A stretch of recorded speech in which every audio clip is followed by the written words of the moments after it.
Okay, let's get started. I want everyone to be here.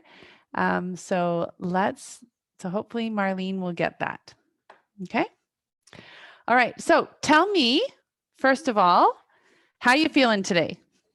Let's just put in the chat how you feeling. There's lots going on. We got summertime. Summertime usually brings up all sorts of different feelings. You're feeling confident. Oh my gosh, Kathy, I totally want to celebrate you. And today is going to be so awesome because what we're talking about is what you were able to do today. You're able to do, and then you're able to keep building. So Kathy was able to say no to something that she would not normally say no to, and she's like bringing her power back. So good. Love it. How else are you feeling? So you can just put it in the chat. I do really encourage us to be interactive. And this is going to be my last. So I've been doing every Thursday for months and I have loved it, but I am now moving on to a different way. I will still be doing webinars every once in a while. But I am now doing a podcast. So I just want to reach out to you. Okay. So I don't know. Oh yeah. So hopefully she'll figure it out. She will try something new. Okay, good. Because you all got it. So she'll be able to figure it out. So the podcast is actually going to be starting this Wednesday. And it's going to come out every Wednesday. And then the fun thing about the podcast is it's going to have 3 episodes in one. Like there's going to be 3 episodes all together. So you can just like binge that. And then every Wednesday, there's going to be a new podcast. They are so good. And and if you go and rate and review my podcast, you get to go in a draw to win a $100 gift card to Lisa Bonjean's Primitive Gathering Shop. Isn't that fun? So that'll be really, I would love it. And the podcast is all about tools, building your tools, all of that. It's so good. Okay. So today we're going to be talking about how do you have a difficult conversation, not only with other people, but with yourself. Okay. So this is what we want, right? We want everyone to get along. We don't want to have any hard feelings. We want people to be able to read your mind quite often, right? We don't ever want to you never want to misinterpret what others say, what you say, or what other people say. You always want to be on the same page. You don't want to have any negative self-talk. Oh my goodness, sign me up. I was just doing some self-coaching and it was so interesting because all of a sudden this negative self-talk came back and I was like, wait, I don't do that anymore. That's something I'm working on not doing because it doesn't help me. It doesn't build me. So we want to feel peace and calm always, right? We do. I do. But it's okay. We're going to get to that part. We want to never have another difficult conversation in the first place. We're like, Dara, wouldn't it just be a good idea for just us to eliminate all negative conversations for the rest of my life? Yeah, we kind of want that. I get it. But that's what we're going to talk about that in a little bit later about how do you have a whole healthy life. Now, this and that, I want you to put in the chat if I've missed some of this, okay? I've missed some of the things that you might do. So what have you done to achieve this? So how many of us, you can raise your hand, do you put other people's needs ahead of your needs? You think, well, if I can just make them happy, then I can feel happy. I'll just quickly do this thing and then, and then everyone can feel good and then I can sit back and relax. But what's the problem with that? There's always going to be someone else that's going to ask you to do something. And it's just constant, okay? So a lot of us do the people pleasing. Now, one of the things that I have to, whenever I talk about people pleasing, is when you say yes to somebody else, you're actually saying no to yourself.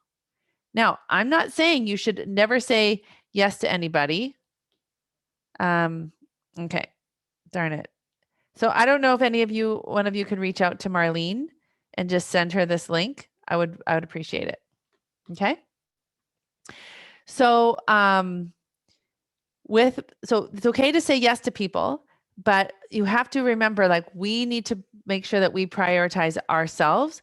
So if we're constantly saying yes to everyone else, that means we're constantly saying no to ourselves, and then we're really off balance. Okay. So the next one is perfectionism. So perfectionism is, if I can just get something perfect, then I can eliminate all the problems. That is something we try. The other part of perfectionism is what other people say about us. I'm going to believe what they say about me more than what I'm going to believe of what I say about myself. So now we're always putting our value or our self-worth in the hands of somebody else. And that doesn't feel good. Okay. The next thing that happens that we try to do to achieve this, like, not I won't have a difficult conversation with someone. I'll just put it off. I'll just wait and see. I'll just get myself really busy doing other things, and I'll just, and hopefully they'll figure it out. This happened once at my daughter's high school. This example just came in my head, and the school has a dress code, and they don't enforce it. And my daughter was in grade 8, and it seemed we came from a pretty traditional place, and we moved to a very non-traditional place, and we weren't used to seeing girls dressing the way they were. And so I approached the vice principal and I just said, I'm not sure what's going on. The school has this dress code, but we don't ever see it being reinforced. And the vice principal who I spoke to said, we're just hoping that the weather is going to get colder and they're just going to wear more clothes. So that was a perfect example of procrastination, because he didn't want to have a difficult conversation with the young woman and their parents. Okay. So how often does that happen for us? I want you to get really curious about that.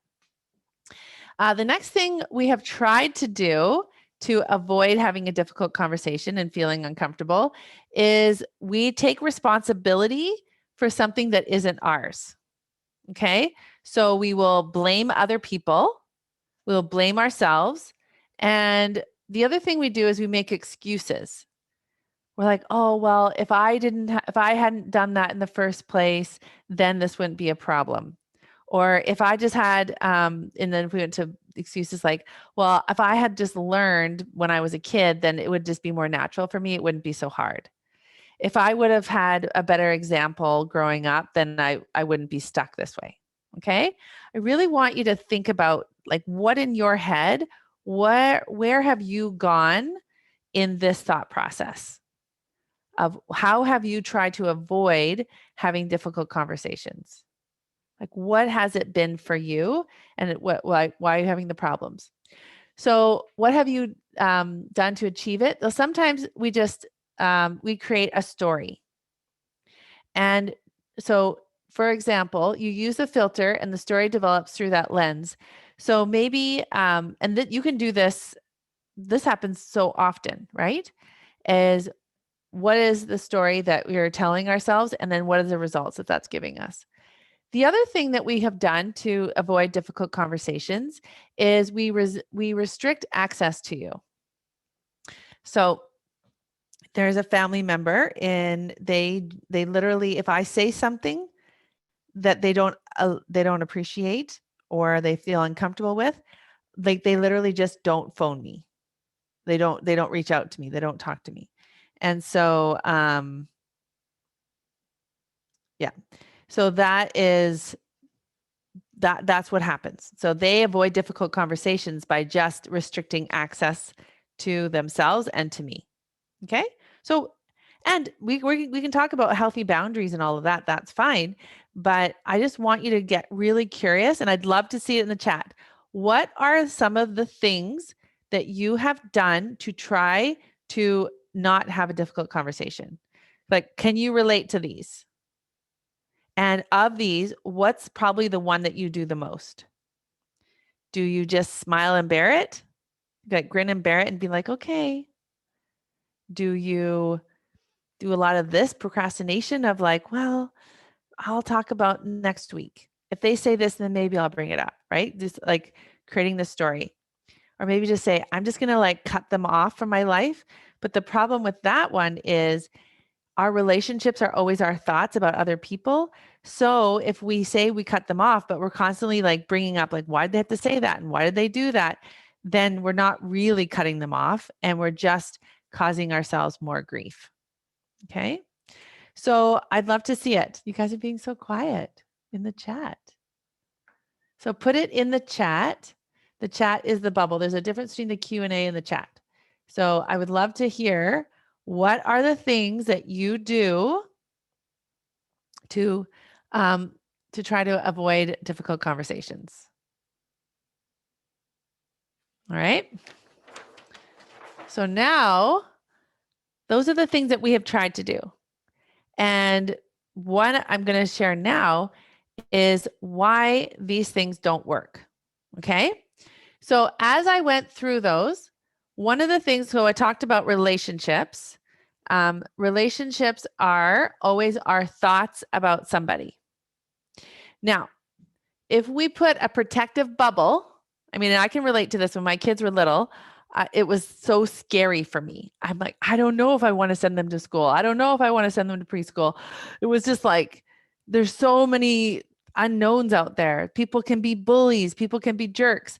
I have redheaded sons, right? Some people have a big thing about redheads. Like, and you know, my oldest son, he has really, really red hair and it's super, super curly. And he was really big. He still is. He's big for his age. He's 18, but like, he's like 220 pounds of muscle and he's 6'3". But when he was when he was 2, he looked like he was 4 and he didn't start talking till he was 3. So people thought there's something wrong with this kid, right? This red curly haired boy who looked so big, but couldn't talk.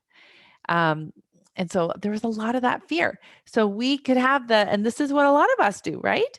We put a protective bubble around ourselves.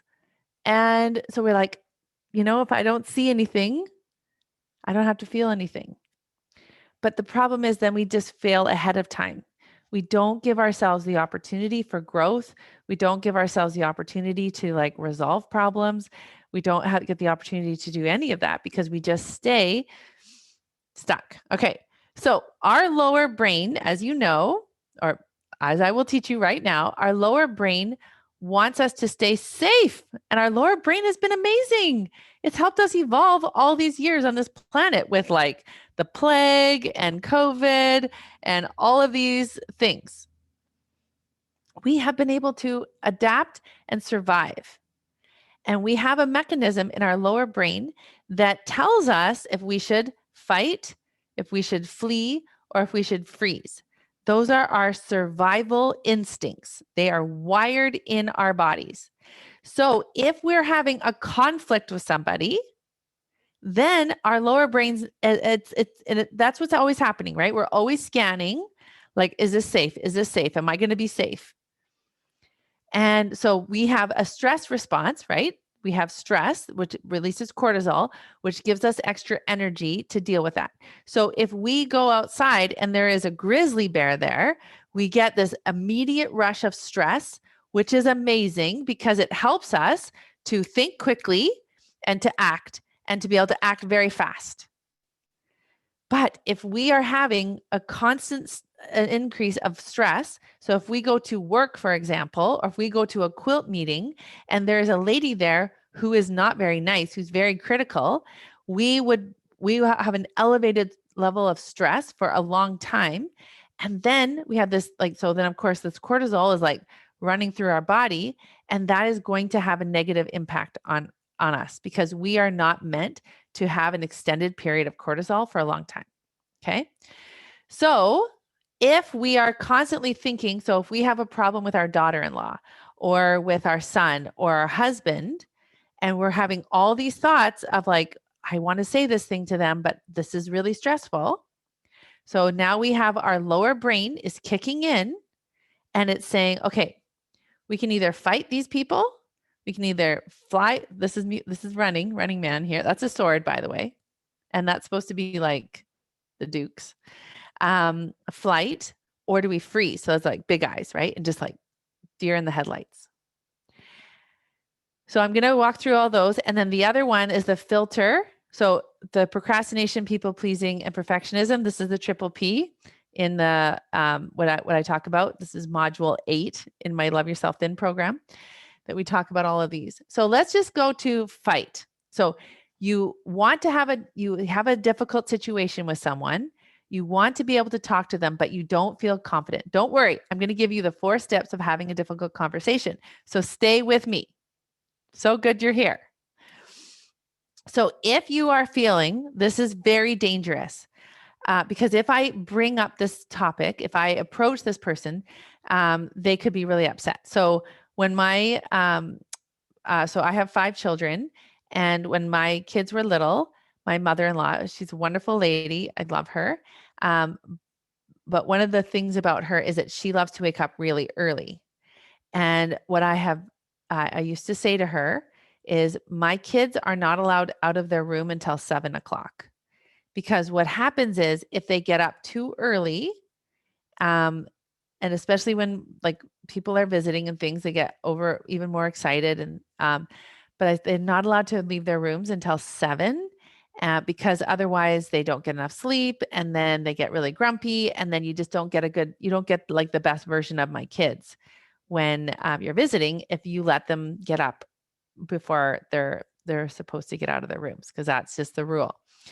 And she would get up at like 5:30 and start making food and start doing things. And then the kids would get out of their beds and she'd put the shows on them and first for them and then my kids weren't allowed to have TV first thing when they woke up. And so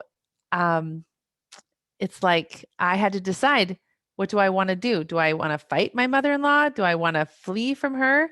Do I want to freeze? Like, are those the options that I want to engage in? Or would I rather just have a difficult conversation, which I'm going to be teaching you, and then be able to resolve that? But so there was that conflict there. And I want you to think, you can even write that in the chat. What have been some examples like that of conflict that you've had that you really struggle with? It's like, I don't really know exactly how to handle this. And I want you to think of what has been your go-to. Do you usually fight with this person? Do you, do the bubble and just kind of like exclude yourself and not have a relationship with that person? Or do you fly away? You just say, oh, I'm out of here. I'm gone. Do you freeze? You just be quiet and you silently take all of the stress and struggle? Okay. And how do you see what is the filter? So let me explain those to you. Okay. But I really want you to think, it'd be really helpful for you right now in your mind as I'm going through these, is to see, where do you tend to fall in here? What is your ammo? Like, what is your go-to in these situations? All right. So fight would be like, let's duke this out. I'm having a problem with you. You're not doing what I requested. And so you kind of have a bit of a battle. So what happens with that is you have a confrontation, and then that becomes like a battle. Now, when we have a battle, it is now you've got a victim and then there's a villain. And so it's just a fight. Okay. And Byron Katie said, I wrote it down. She said that defense is the first act of war. And so if you are going into this approach of like being on the defensive and you're fighting, then it's just opening it up to having a very difficult conversation right off the bat, because it's now a war and you have to be right and they can't be right because you're the one who's being right, or you're being the victim. So then they are terrible and awful and treating you really badly. And now you're being a victim. Okay. So then what happens is you have a constant state of stress, and then there's no growth and you don't get a resolution. So that's what happens with fighting if you approach it with fighting. The other reason why this approaching having difficult conversations in this way is the flight. So if you just run away from them, then you're not able to understand or learn. So in the immediate, it's like, oh, I can see it. I know the flags, right? I'm out of here. So now you're just going to have this you're just always going to have the problem. You're never going to be able to have a chance to find a resolution. So you stay stuck and you don't progress. Okay, so where are you on this spectrum? And then the next one, a freeze of, I'm just not going to say anything. I'm just going to bite my tongue. I'm just going to stay here. I'm just going to hope for the best. I just like, I don't want to do it. I don't want to ruffle any feathers. I'm just going to. Okay, is that what you're doing? Because if that happens, then again, you don't learn, right? You don't make any mistakes per se. It doesn't get messy, but you don't learn. And then when you're not learning, you stay stuck and you keep repeating the same problems and then nothing changes. So you could be in a marriage for 35 years and you could just have this, it's like the same conversations happen over and over, 35 years or 50 years or even 20 years or even 10 years. And so unless something changes, nothing will change unless you are able to learn this skill because you're literally just repeating the past. It's just happening over and over and over again. Even though we get older, even though we like now our kids are bigger or they've left home, you're like, why do we still have the same problems? It's because you have the same thinking, because your relationships are always your thoughts about the other person. So if you're not into your thinking, right, you're not even getting into your thinking here because you're not able to be in you, then the same thing's just going to keep happening. It's like autopilot, right? Rinse and repeat. Now, this next one is super interesting. So whatever the filter is that you look at the situation, that's how you're going to see it. So I love my glasses here. And for those of you who know me, you know I love to use them. But when I worked at the quilt shop, we used to sell red glasses, very similar to these ones. I just had to buy these because they were hearts. So the reason for example, at the quilt shop, we sold the red tinted glasses. So when you were piecing your quilt and you were laying it all out, you could see value. You could see the contrast. And because you had a different filter, you were able to see in a different way. Another way, I took a class with Cheryl Arkeson, and she taught me that you can just take the picture of the quilt and then you can put it on grayscale or black and white. And when you do that when you manipulate the picture that way, you can now take away the red and the yellow and the brown and whatever colors you're using. And now you can just see the overall scheme of it. So however you look at the picture. So if your filter is this person is dangerous or this person is whatever your thought going into this conversation is, or this relationship, that's how you're going to see it. And now that's going to filter, it's going to influence everything that's coming to you. So now you're not going to be open-minded and look at things because you only see it in one way. It's very biased. Okay. So when it's biased, then it becomes unbalanced. And when it's unbalanced, then it's one-sided. And then you're not going to be open to the possibility of change. So now you're not going to grow. You're going to stay stuck so there's no growth. So do you see what's happening? So when I gave these examples here on this page of what have you done to achieve it, trying to have, we can guilt people. We can try to manipulate people. Like there's lots of different ways that we try to change the situation so that we don't have to have a difficult conversation. So I want, like, this opportunity right now. Like, first of all, I just want to call you out and say, amazing. Like what you're doing right now. I love all of you being here with me because what that is showing me is that you are willing to change, and that's amazing. And you're also recognizing that these patterns of behavior, like look at the common ground here. No growth, staying stuck, because you haven't learned to think about your thinking. You haven't learned to understand what actually is happening in your body. When we stay in these kinds of behaviors, we are literally just using our survival instincts. And we are now living in 2021. And we don't have to worry about being gored by a buffalo.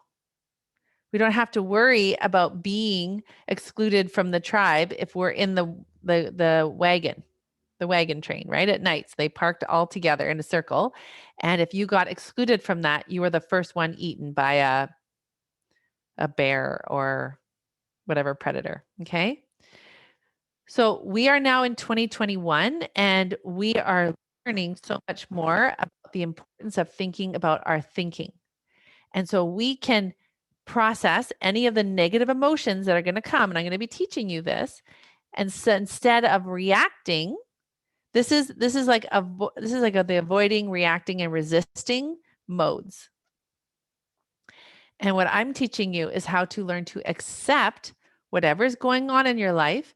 So then you can now go into your higher brain and you can function with this amazing higher brain that we have been given. And yes, thank you, lower brain. Thank you so much. You've kept us and you constantly are keeping us to survive. Okay. It's amazing.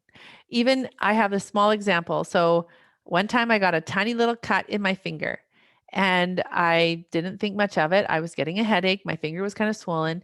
My mother-in-law happened to be visiting and she said, Dara, that could be flesh-eating disease. And I thought, that is the craziest thing I've ever heard. But her lower brain kicked in and she's like, you need to go to the doctor. And I was like, okay, I'm just going to please my mother-in-law. And it ended up that I did go to the doctor. He didn't catch it right away. And then we had another visitor come later that day, and he happened to be a surgeon. And I showed him my finger, even though I'd gotten antibiotics. And he said, go immediately. And I was able to go to the hospital. And eventually, I did have to get surgery on my hand, and I didn't die, which is amazing. So there are times when, thank you, lower brain, for letting me know that this could potentially be life threatening. So I'm not saying we don't want to disrespect or any of that, the lower brain. It's so good, but I'm telling you, the solution is we have an amazing elevated brain, a higher brain that's going to help us. And so this is the solution. Are you ready? And just before I give the solution, I do want to mention that, like as I was doing the research for this, I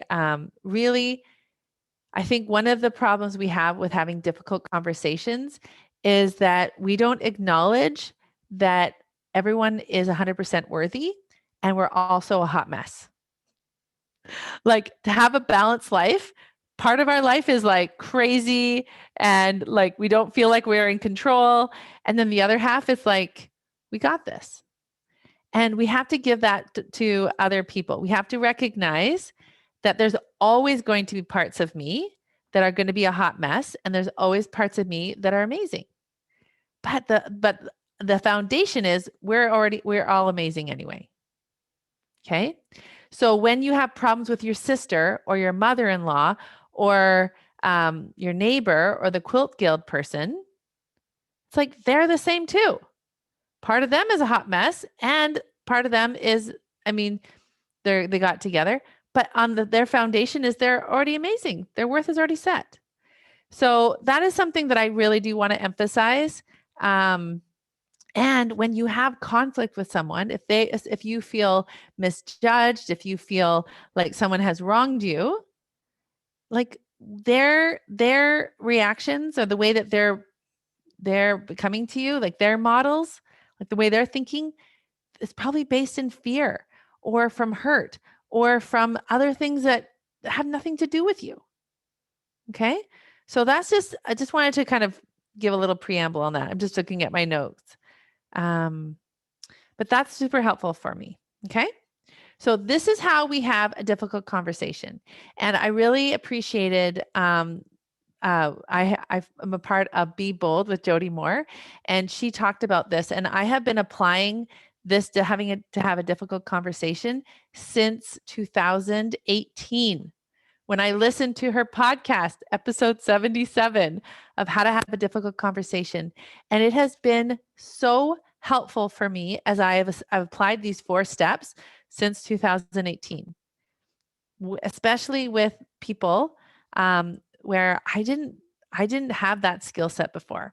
And I definitely know I vacillated between like the mama bear anger deal with conversations where like that mama bear, like, how dare you treat my kid like that? Because when you kind of approach a difficult conversation out of anger, there does feel like there's a level of power with that. But it's a kind of a false sense of power. Okay. So, and it kind of feels like there's like this strong energy, and we often get this like validating from other people. So that's kind of a danger. All right. And then the other one that I would definitely do is just bite my tongue. But you know what happens when you bite your tongue a lot? You feel a lot of resentment. And I was just looking up, for those of you who don't know me yet, but I love looking at the definition of the words. And I know, especially as a mom of 5 kids, and my husband worked so much, he was out of the house a lot. And I had been a professional. I was a school teacher, and I lived on my own till I was almost 28. And so all of a sudden I'm having these kids and I'm at home, and he can just leave whenever he wanted. And I was there. And if I ever wanted to just even go to the bathroom by myself, it seemed like a monumental task. And so what can happen is if you don't speak your truth, if you don't learn these 4 skills of having a difficult conversation, you can have a lot of resentment. And resentment is bitter indignation and having been treated unfairly. And if you look at any of the work that Byron Katie does, so it's like you mirror what you're saying. So if you are feeling like you've been treated unfairly, so then you can just turn it around and say, how am I treating myself unfairly? And then you can get some insight. You can take responsibility for yourself. And the thing that I thought was very interesting when I did more work, more depth, like study about the word resentment, it's the opposite of being grateful. And that really helped me see, oh, I can see why I'm having that problem. And then, of course, that leads to guilt, because if you're not feeling grateful, but you feel like you should, and then now we have 2 opposing thoughts, and now we've got some guilt stuff, and now we've got all this like lower belly guilty feelings, and that just muckies and muddies everything. So that's why doing this work is so important, because we need to learn how to be in integrity with ourselves. We need to learn how to take 100% responsibility for all of our feelings. Nobody can ever make us feel any way. We always choose. But if we are spending a lot of time in resentment, and we're spending a lot of time feeling like we're not in our own power, then of course we're going to have all of these problems. Okay? So any thoughts or any questions before I go over the 4 steps? All right. Feel free to put anything in chat. You guys are all being very quiet today, which is fine. I'm just so glad you're here. I'm not complaining. But I do want you to know that you can just interact with me in any way on the chat, and I'm here for you. Okay? Okay, we're doing great for time. So these are the 4 steps. The first one is, what is the intention of the conversation? So even before we've had a conversation, actually the first 3 steps are way before we even approach the person.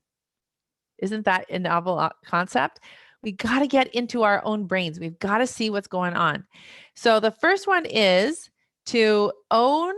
So let's say someone owed you money.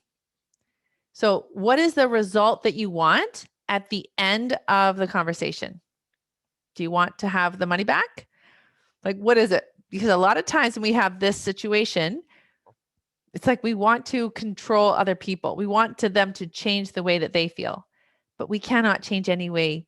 We can't change people. That's manipulative, and that doesn't work. Okay. So you need to get really clear on what are the reasons for having this conversation, because you can't make anybody do anything. Is it because there's something that you want to clear up? And one of the things that I really love about this is like I want to love myself. I want to respect myself. I don't want to be a person that's always having resentment. So, am I going to meet my needs so I can feel good about me?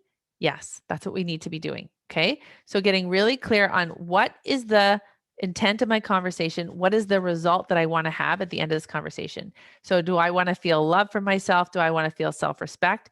Yes. Okay. So, now we're going in a little bit cleaner. So, then the second step is that we want to coach ourselves. So, for those of you who are in my Love Yourself In program, um, this is the kind of stuff you bring to getting coached on. Okay. So you coach yourself for how you want to feel in the conversation ahead of time. So everything we do in life is because we want to feel a certain way. So we can actually decide ahead of time of how we want to feel.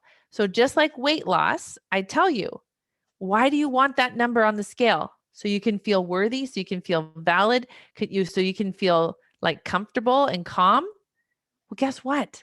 You need to learn to do that now at 220 pounds, or else, but because this is the problem, ladies, when you finally do lose that weight, you've white knuckled it and you've, given yourself a lot of like ultimatums and all of that. And you finally get to that number on the scale and you realize, oh my goodness, my life isn't rainbows and daisies.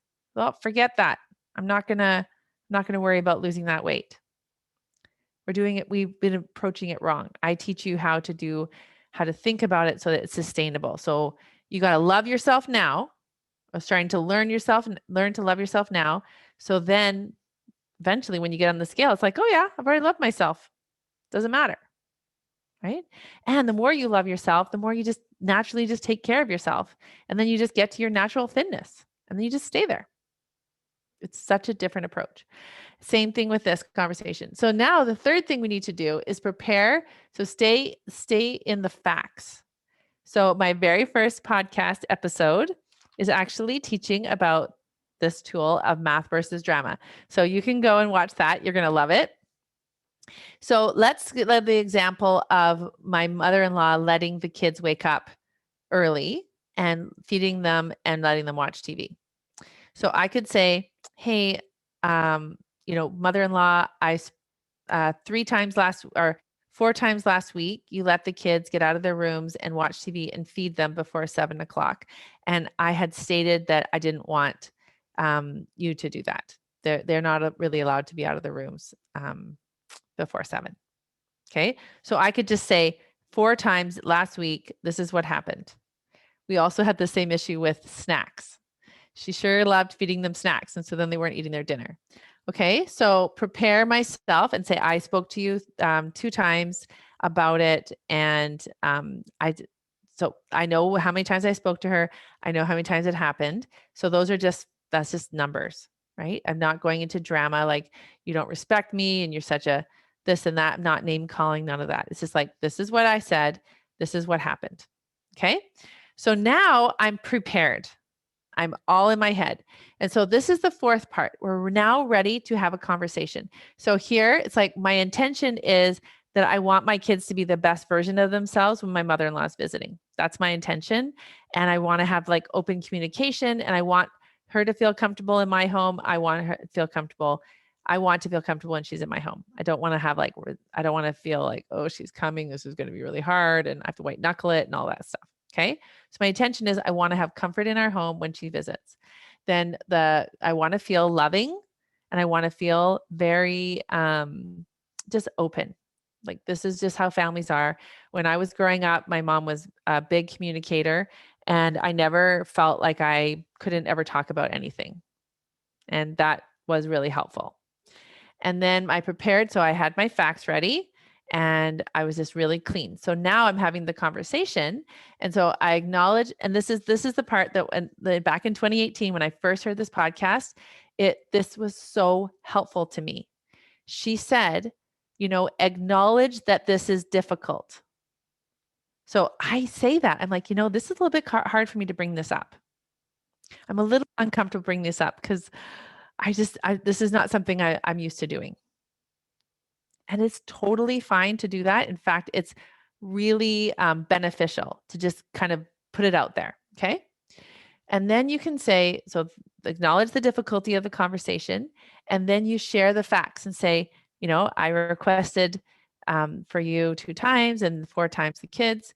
And then I can address the current and future concerns. So I can say, I feel uncomfortable when I give you, like, share with you one of the rules in our home, and then you break it and you break it over and over. And one of the reasons it's hard for me is so the kids get kind of confused, like who's in charge, mom or grandma or nana. And then, we don't always, and then the future is like, I don't know if I can trust you with the kids because I'm here at the home with you and then you're not following that. And so that just, it just kind of makes me feel I just feel uneasy about how we can trust you, and I feel like maybe you don't respect me, and so that really feels uncomfortable for me, and I'm not really sure how to navigate that. And one of the things that also is, and even just coming back from my teaching background, when I'd have conversations with parents also, I say, I'd like to, it's like, let me help me out here because I'm a little bit confused and I'm concerned. And like, if you could kind of fill in those blanks for me, I'd really appreciate it. And one of the things about when we approach it that way is typically human nature will mirror your behavior. So if I say, "Hey, I'm uncomfortable," they're like, "Yeah, I'm uncomfortable too." And then they accept that they can be uncomfortable. And then the second part is if I'm saying I'm kind of confused, I'm kind of concerned, they're like, "Yeah, I am too," kind of, because they probably didn't even realize that it was even a problem. Okay. And so now we have both of us, we're not in this like adversarial thing. We're just like, let's do some problem solving. Let's figure this out. And it's all coming from a place of like, I want to feel comfortable. So that is my filter. That's why I have the glasses, right? That's my filter of like, I'm just here to get a resolution. So are there any questions about this 4-step process?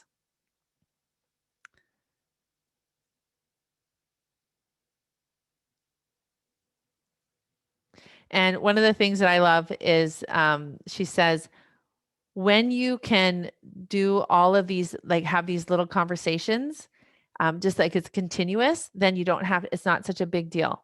It's kind of like if we're working on our stash, like every day we just kind of do a little bit of cleaning, or if we just always just doing those preventative, like you do a project, then you put it away, and then you do a project, you put it away, instead of like on Saturday and you've got like your sewing space has now got like 10 different projects all over the place.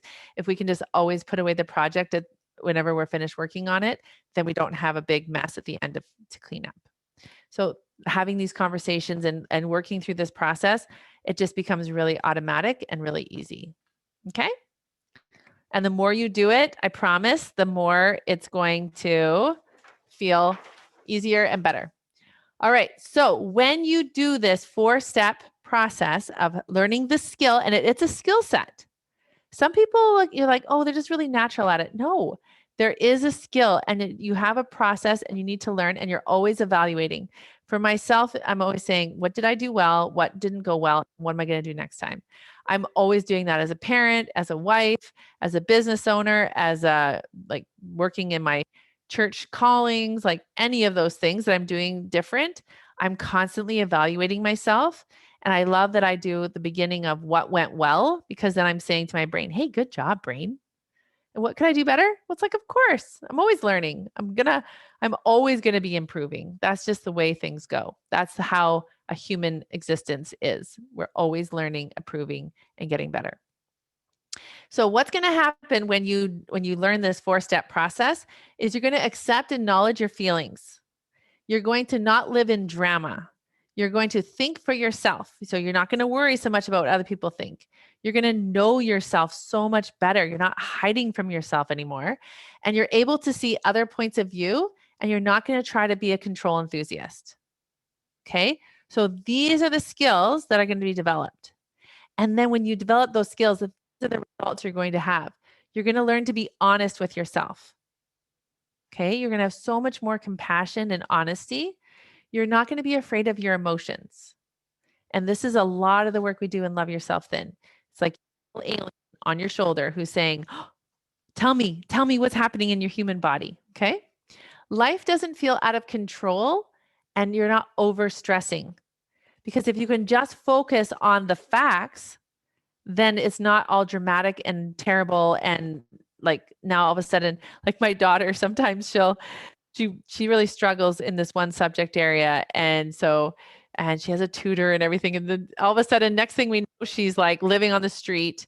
She's like, and I'm never going to get into university, and then I'm never going to become the professional, and then I'm never going to make money, and so I'm never going to have a job, and I'm just going to be a homeless person on the street, right?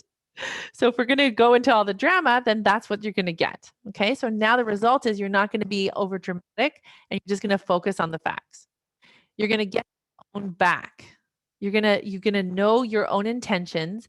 You're going to know your operating manual. So for those of you who just did my summertime body love, you really start understanding, oh, this is just the manual that I have been functioning under.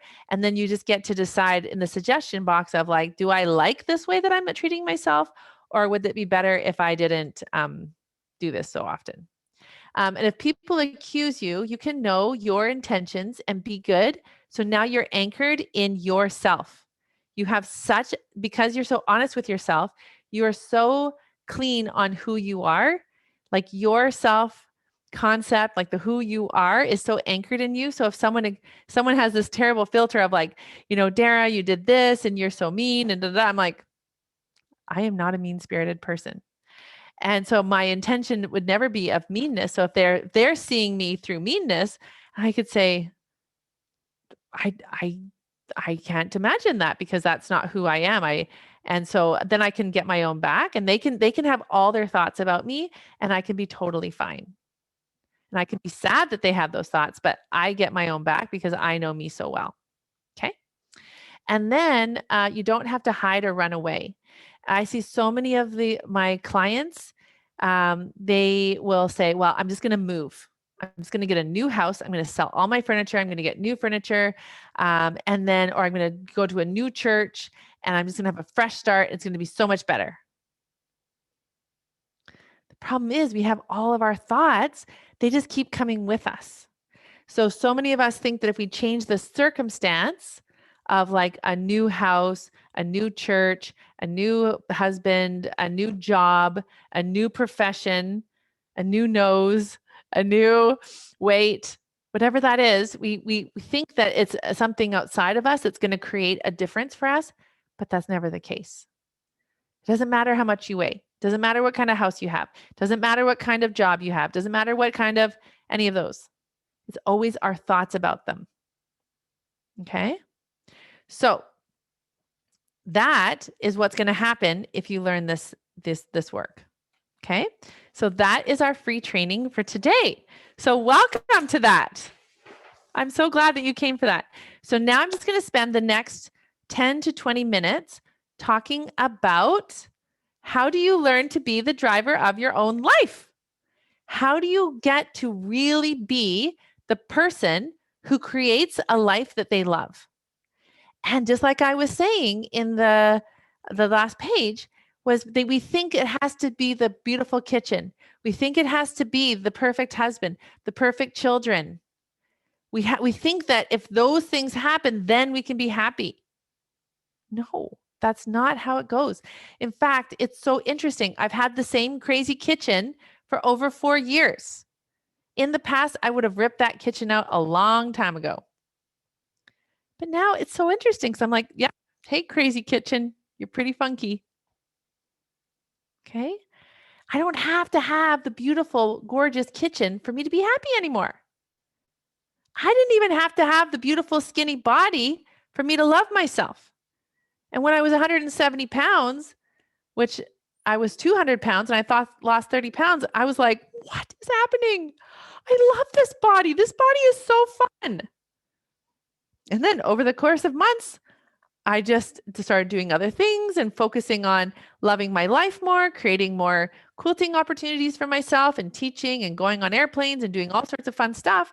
And then 5, 6 months later, I was 150 pounds. I was like, what is happening? It's because I just accepted me and I started appreciating me and loving me as I was. And then it was just a natural consequence, a natural progression that I just kept losing that weight. Didn't mean anything about me. Okay. So I'm going to talk to you about why this is such an important process, because there's 3 ways for us to learn how to love ourselves, and really we do love ourselves thin. We truly do. That is the process. And there's 3 steps to it. So I'm going to share with you those 3 steps. And what's happening is, so it's $3,000. It's actually going to be 13 weeks because this is a bonus week. This week I am teaching the model. I really wanted the ladies to know the model before they even started. Okay. So then it's going to be, so tomorrow is actually a coaching call. So you can come with anything to tomorrow's call. You can buy right now on this call or today, and I will let you into the group and you can come on the call tomorrow. It's at 11 a.m. Pacific. And so there's a 3-step program. And the first one is weight loss science is simple. I'm going to teach you how to truly understand how simple weight loss is. You're going to create your very own protocol. You are going to learn how to eat, how to weigh yourself. I teach you a whole bunch of tools of weight loss, and you're going to learn how to troubleshoot for yourself. So I think she's on here right now. She signed up 2 months before my Love Yourself Thin program. So 4 of them that did that. I allowed them to get access to my treasure trove. So they haven't even started the Love Yourself Thin program. And several of those women have already lost 20 pounds in 2 months. And they haven't even learned this 3-step process. It's so impactful. So that is really fun for them. It's fun for me. Yeah. One of them is on here already. So fun. So now you learn how to, and those two in particular that have lost 20 pounds, I don't even know what they're eating. They don't even tell me. And my clients have lost 90 pounds. I don't know what they're eating. No one has to submit anything to me. You learn to be the driver of your life. You learn how to do this weight loss, and I help clean out your mind. My business coach had a podcast. I listened to it this morning, and she was talking about, people ask her like how she has done so well in her business. And the biggest thing that she has done that has set her apart from everyone else is that she is just completely dedicated to coaching. She always has a coach, and she's always doing her own self-coaching. Because our brain is our biggest obstacle. It's also our biggest asset. So unless we learn how to get into our brain and see what's going on, it's like a mystery, right? But when we can just get in our brain and start and doing all the things, then we can have the successes. And that's actually part 2. So emotions are the key to the universe. So when you learn that you don't have to, because what do you think? What is the biggest thing that's keeping you from living your dreams? Even setting a goal. I know people I talk to and they say, oh, I don't even make goals anymore. Why? Why don't you make goals anymore? Tell me. Because you're afraid? You're afraid to fail? You're afraid you won't get them? And so what are you going to, so if you fail, like so let's say you say, I'm going to lose 12 pounds in 12 weeks and you lose 10. How are you going to feel? Disappointed? Frustrated? Annoyed? Overjoyed that you're starting to learn the process? So whatever that is that's stopping you from making goals, it's some form of negative emotion or even positive emotion. I had a guy last week who I needed to borrow his phone. My kids had my phone, and there was a domestic, and I needed to call the police. And so I asked him if I could borrow his phone. So we started chatting. And he's about my age, and turns out we grew up in the same city. And he made a comment, and it was very uncomfortable for me. He goes, that body made 5 babies? He's like, no way. I was super uncomfortable. Like he was looking at my body that I was like, oh, don't look at me. Right? That was uncomfortable for me. So, and actually for some women, men looking at their bodies is uncomfortable. I'm going to teach you how to work through that because the benefit of having a naturally thin body, the the the what happens is you have you have so much more health. You don't have brain fog. You don't have to worry about it getting your hips and your knees replaced. You don't have to wake up popping 4 Advils every morning like so many of my clients used to do. You don't have to have the pain, right? You just have so many more benefits. So occasionally you can have people you have comments, but I'm going to teach you how to process all of that. I also teach you how to be responsible for yourself. So anyone can say anything and you will never be a victim. People can say whatever they want. We also talk about how perfectionism, people pleasing, and procrastination, how we can eliminate those and we can reduce them more and more in our life and start living a life we want to live. And then the last thing that I do, which is so fun, and I love watching my clients just going for it, just like dreaming again and creating results for themselves. One of my clients, she's 84. She lost a bunch of weight and now she's renovating her house and she buys herself flowers and she's doing all these things for herself. I have another client who is going to renew her vows in Maui and she's going to redo her dress to make it a little bit more modern. This is her, I think, 35th wedding anniversary. And she's probably going to be thinner because she's actually on target to be thinner at her wedding at 35 years than she was when she got married originally. This is the kind of stuff they do. They like start making dreams and they start having them come true. It's really, really fun. So you learn my 3-step process over 12 modules. That's what you get for $3,000. Okay. So for those of you who are on this call right now, this is how you buy. You go to darathomason.com and there's a little tab on the top that says work with me. And you go down there and it says, love yourself then, I believe. Okay. And then you purchase it. And if you do, I have a signing bonus for you right now. Fast action bonus, it's called. It is my Love Yourself Thin, my 12-step perfection recovery book. I'm going to mail it to you. I've got my envelopes right over there. And I will also mail you my free motion quilting book, which is really beautiful. It's called Walk, Jog, Run. Now I will mail them to you because I reward people who act. So even on this call right now, and I'd love to shout you out, totally. Go over there, pay your money, come back and tell us, and I will shout you out on this call. And that offer will be, and that will be today. You can, I don't want to put any pressure on you, but like seriously, if you've been wanting to do this program, if you have been wanting to be as part of my Love Yourself Thin Woman and learn how to become naturally thin and really find your body's natural weight without stress or strain or without counting calories or exercising, this is your time to do it. And I will send that to you. You just give me your address and I'll send them off to you. Okay. And if you already have this book, guess what? I have a new book coming out in September and you will be the first one to get it. Okay. So I would love you to do that because guess what? I'd love it for you because you become the driver of your own life. Now, because this program, so I have the 3 steps, I have my 12 modules, and I really wanted to make it so much more of a benefit and a value to you because weight loss, as we talk about, there's a lot of shame.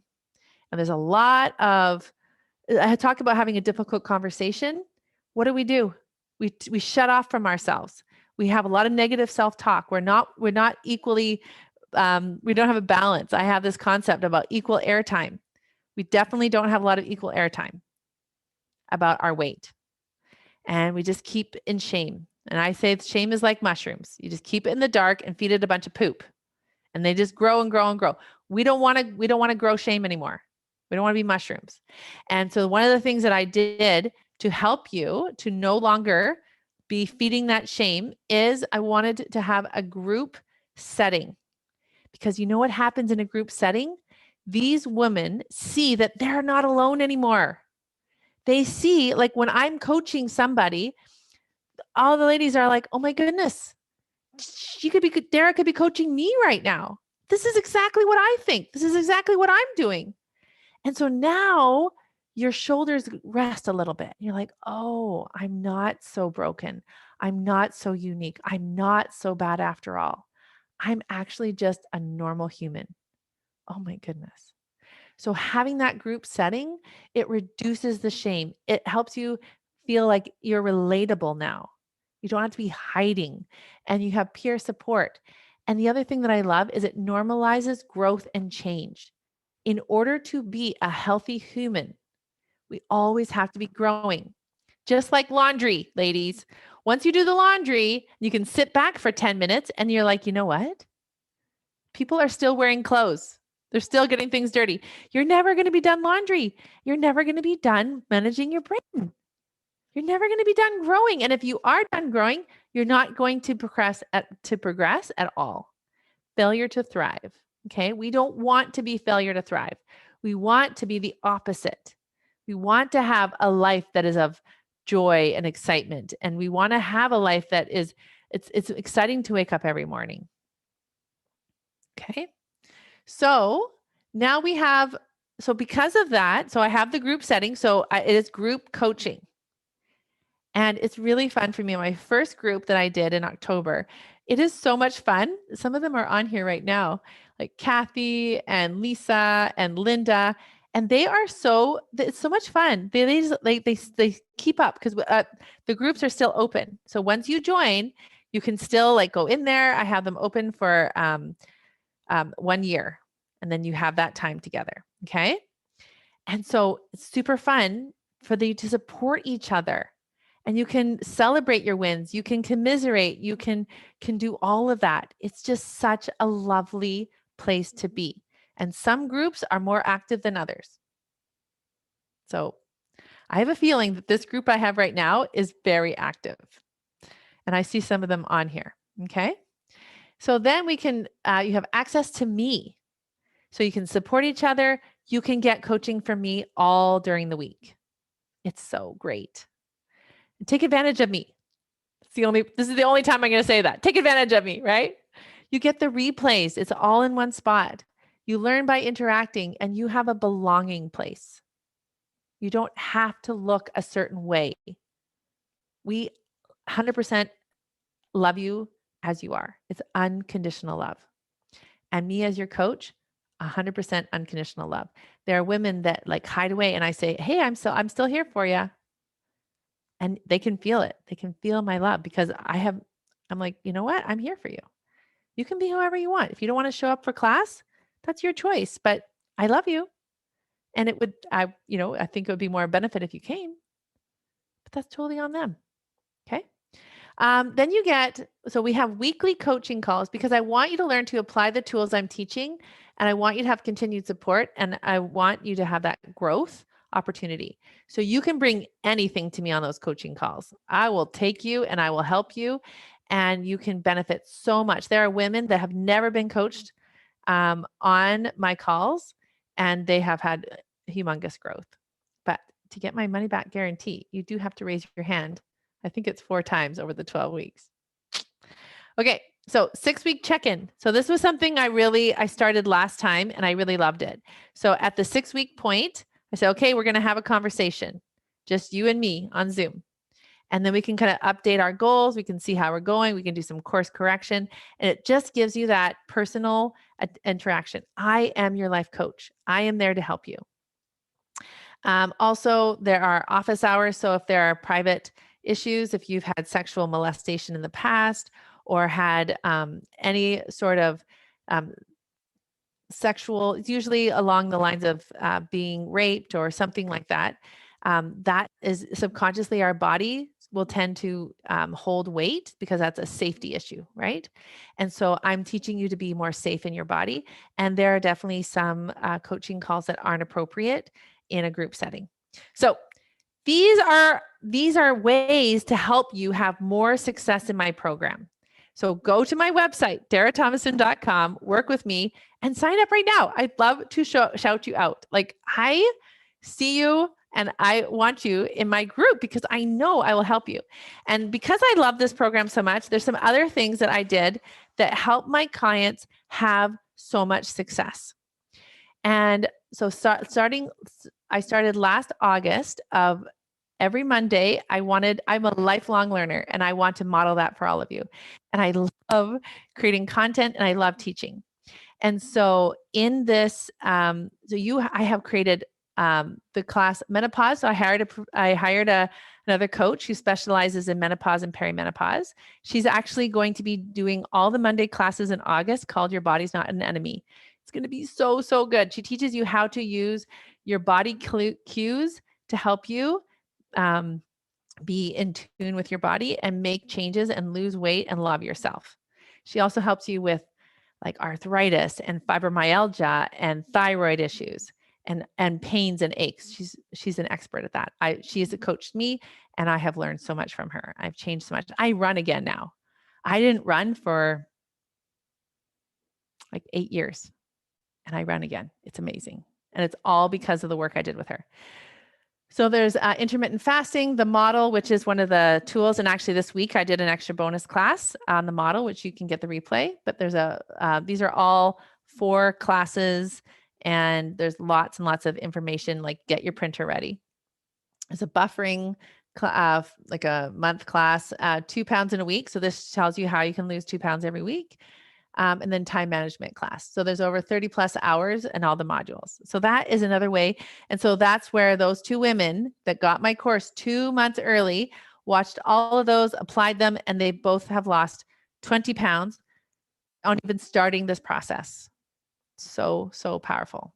Haven't even had them talk to me. I had me coach them. They are learning the skills. They are studying the coaching. They are so amazing to watch. Then what I'm going to mail to you today is the 12-step perfection recovery program. So when I taught quilting, I always said I was the president of the perfection recovery program. And inevitably women said, can you send that to me? Can you make one? Can you do it? Is that real? So now I have.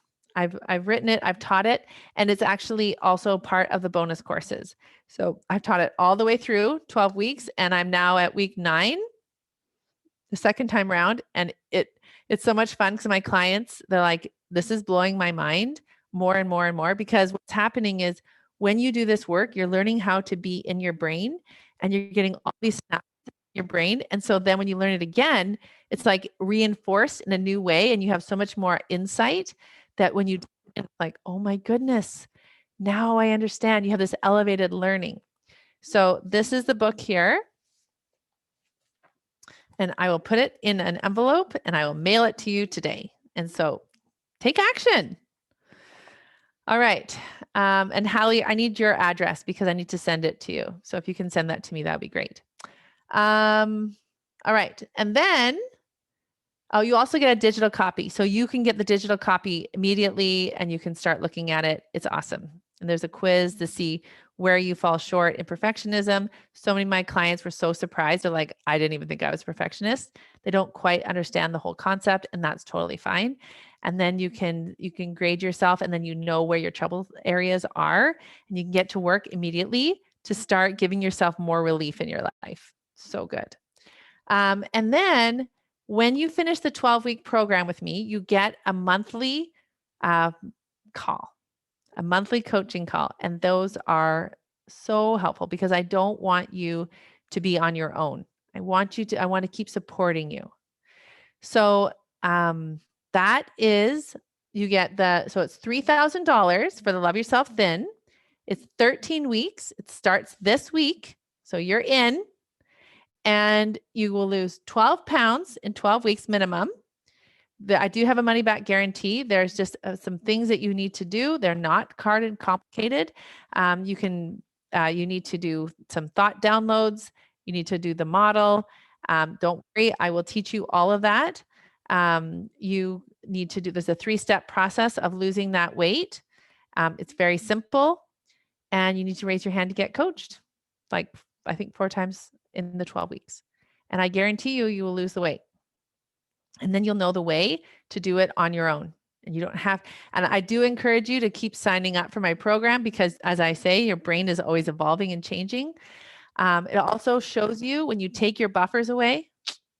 So when you take away like the chocolate and you take away the shopping and you take away over social mediaing, you're now with yourself. It's kind of like those people who have the empty nest syndrome and then they want to get a divorce because it's like, oh, I've been neglecting my marriage for so long and I don't even really have a marriage. Like you buffer with the kids and you get so busy doing all these things or retiring.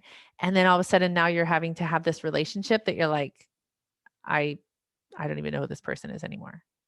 So when I take away chocolate and when I take away those things, you actually now get to go inside of you and start creating the life that you want.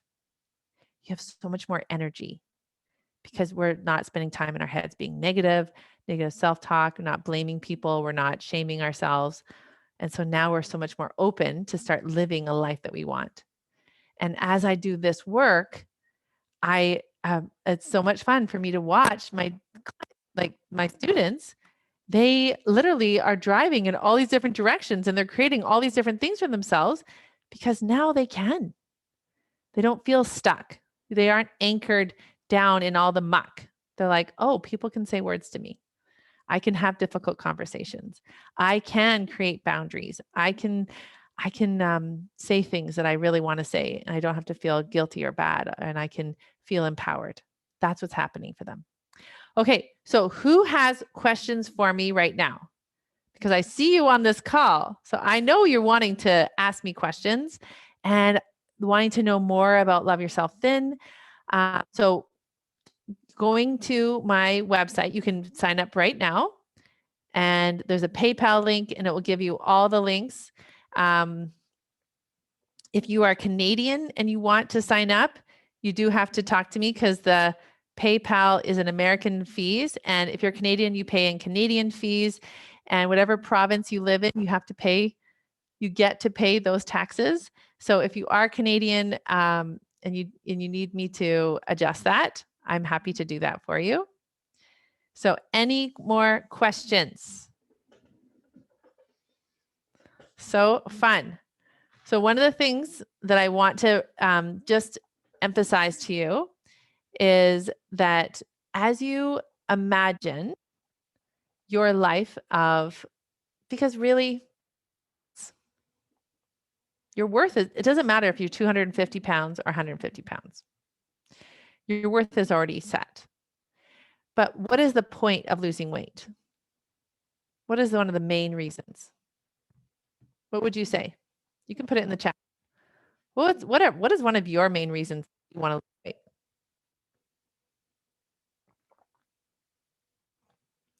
I'd love to hear it.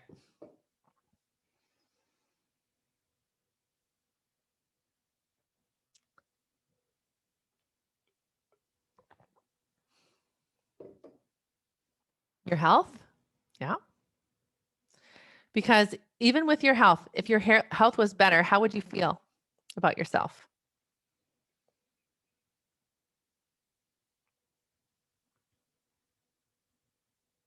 What would you be able to believe about yourself if your health was better?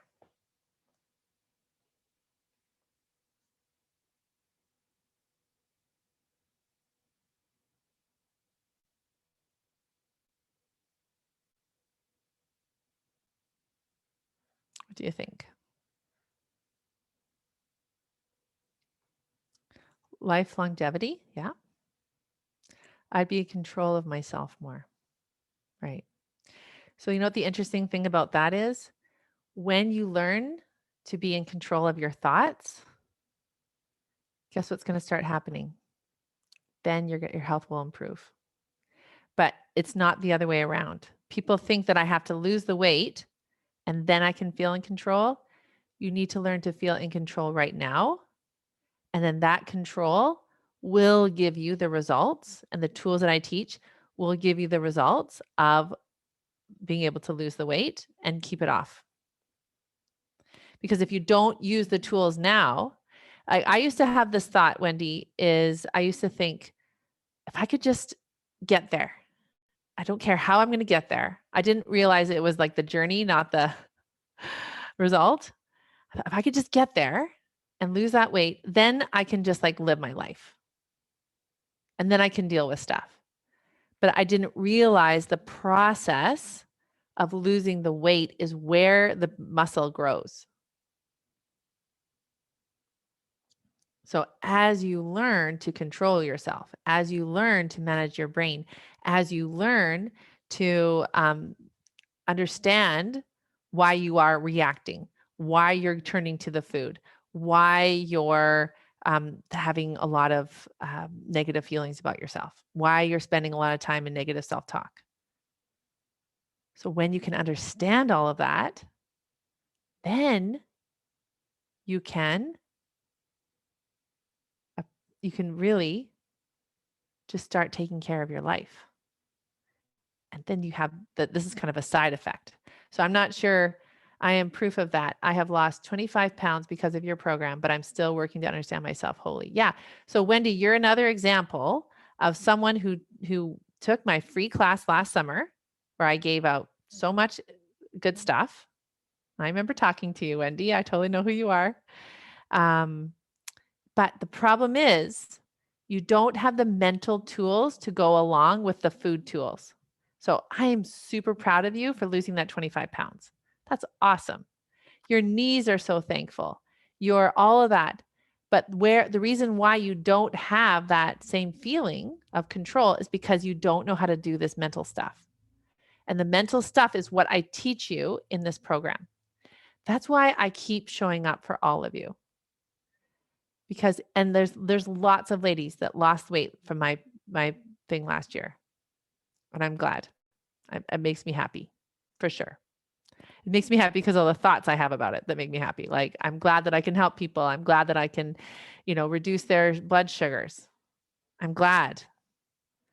But now, Wendy and all those other ladies, the work to keep it off and to keep improving your life is that emotions are the key to the universe. And so when you can learn those tools that I teach, then now you can start, you master those or start mastering them. Then you can start creating a future you whom you love. And then you can be more forward focused, right? You can be moving forward. One of the things I wrote down today, I was studying this. We talk about, we decide that our brain is forward movement as we manage our brain. So you just don't have the skills yet of learning to manage your brain. That's all. So that's why Love Yourself Thin is such a big program. That's why it's so important.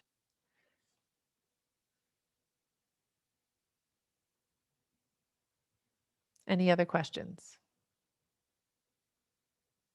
My engineering background wouldn't let me look at my emotions or feelings about myself. I was just looking at what I had to do to lose weight. Totally.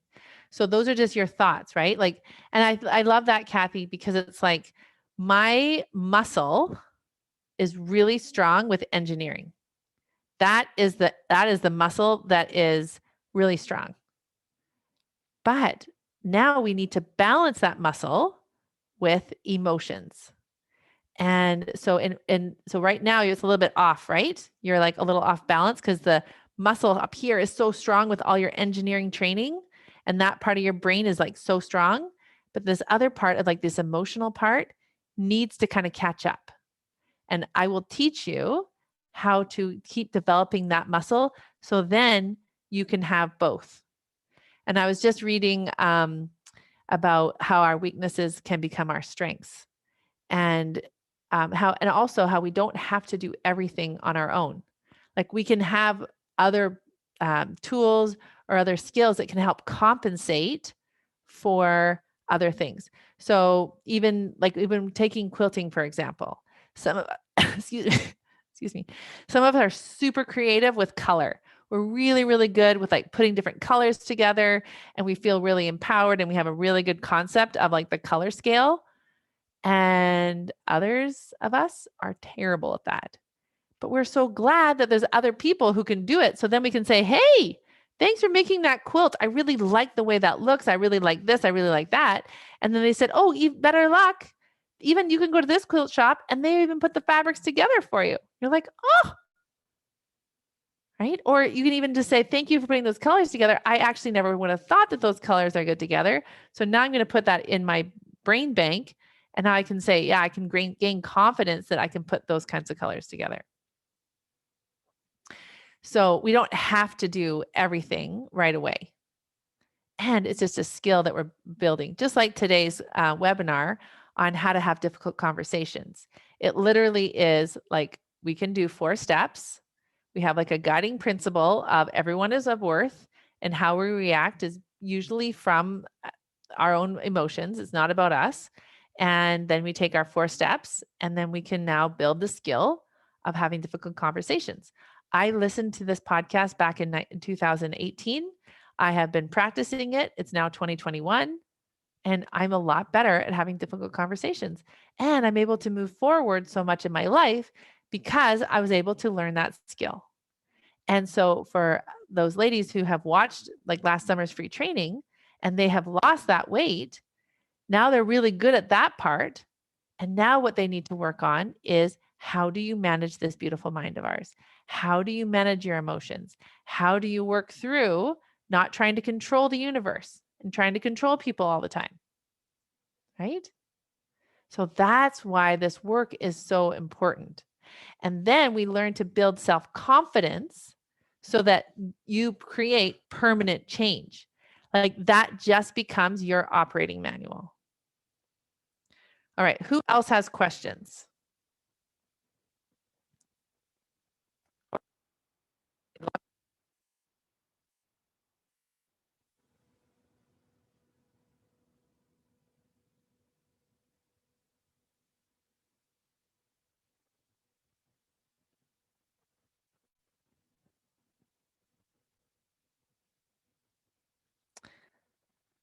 Oh,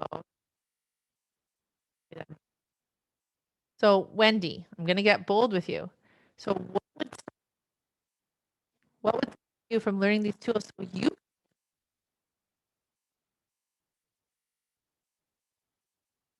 training last time?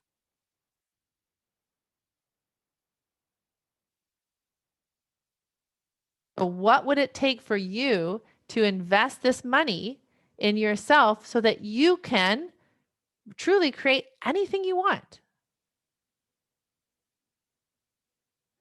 It's so good to ask this. That's where what do you struggle with?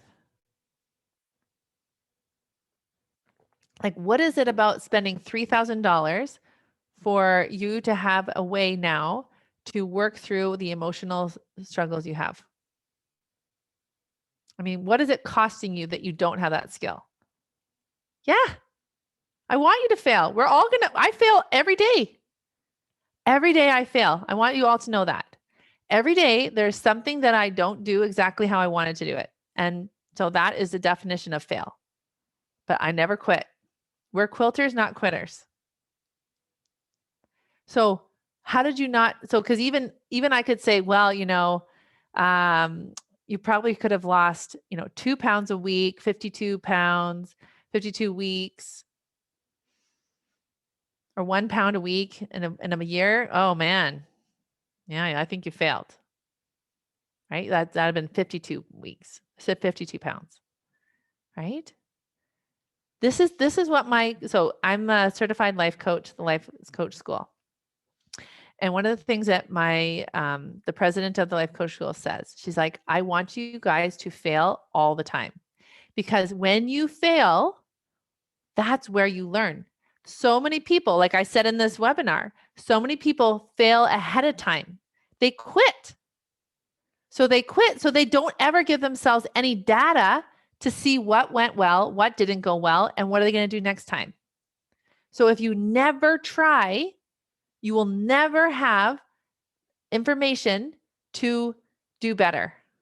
So like at our jobs, when we were working, it's like we're always wanting to improve, because then we could just get more efficient with it. We can do better. Just like, even quilting, right? We're always learning, but you'll never free motion quilt unless you learn how to spray based or pin based a quilt. If you never learn to baste a quilt, you're never going to be able to do the quilting. And will it be a mess? Yeah. Do you know how many stitches I've unpicked? Oh my word. I can't even tell you. So what would it take for you, Wendy, to invest in yourself? And I want you to ask this question. This is for everyone. That's not just Wendy. Wendy's just being super brave right now. When you think about all the things I have in place in this program, the only way, like, how is the only way you're going to fail in this program? With all of there's 3 coaching calls a week. There's a Facebook group where I'm in there. And if I'm not there, I have, so I'm going to be gone for a few weeks in August. I have a coach and she's going to be helping me and she's going to be in the Facebook group. And you have other women that you're in the group with. Like, really, what is the only reason you would fail in this program with all the resources you have?